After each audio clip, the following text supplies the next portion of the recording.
Hi, my name's Robert. I come to you as an automobile enthusiast that have maintained, serviced, and repaired my own vehicles in excess of 30 years. I've had a car that lasts over 400,000 miles.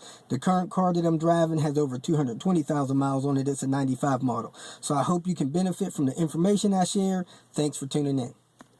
I'm about to change the spark plugs real quick on a 1998 Volvo S70 GLT. It is a turbocharged model car.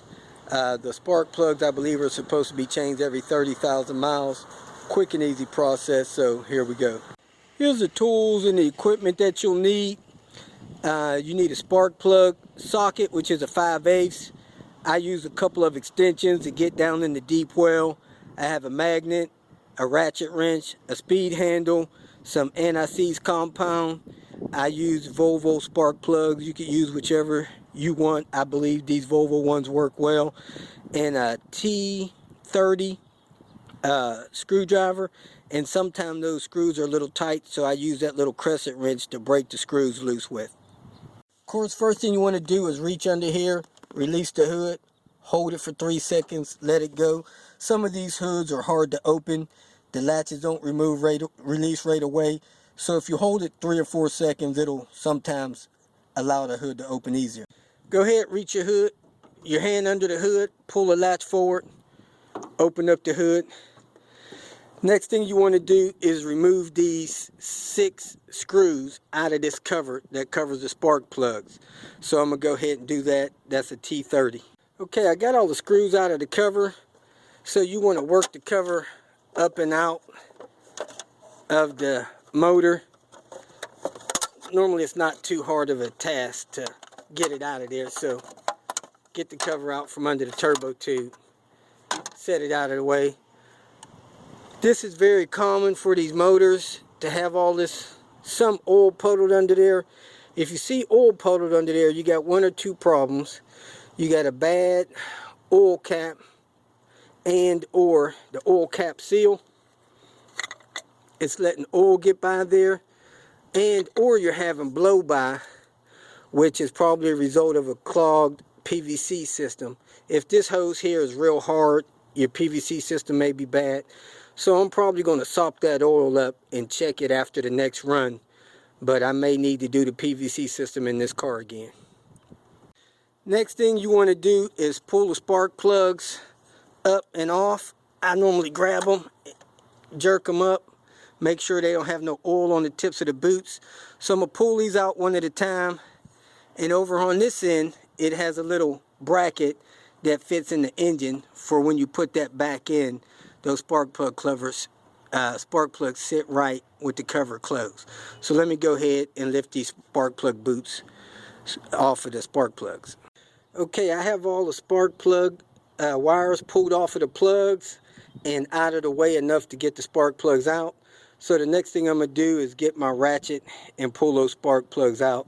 I'm going to break them loose with the ratchet wrench one by one. This is the setup I use with my ratchet wrench.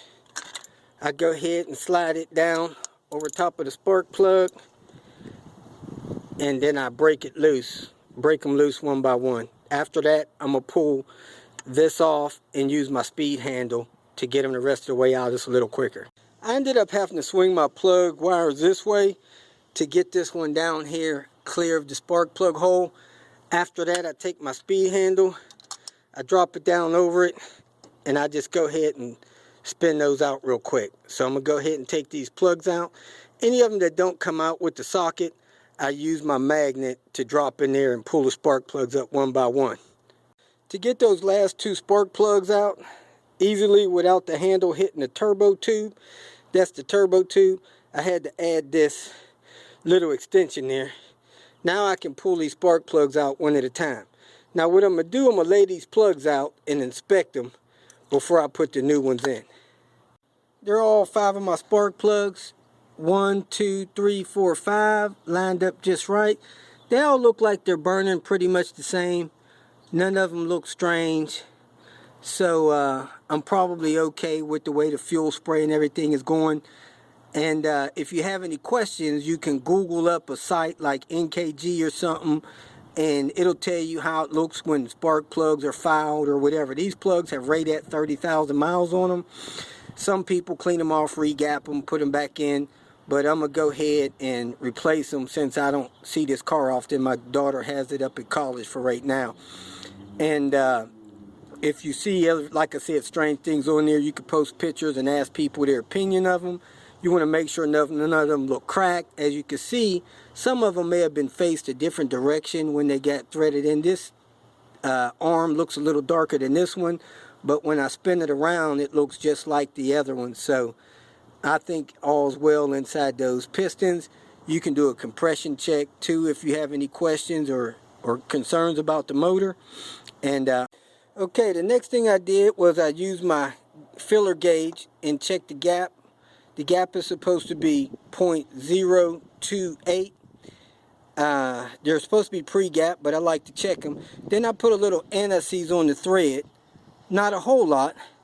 Then I take the spark plugs, set them down in the hole as deep as I can, and then I turn them down until I feel that they're a little bit snug or start having a little resistance.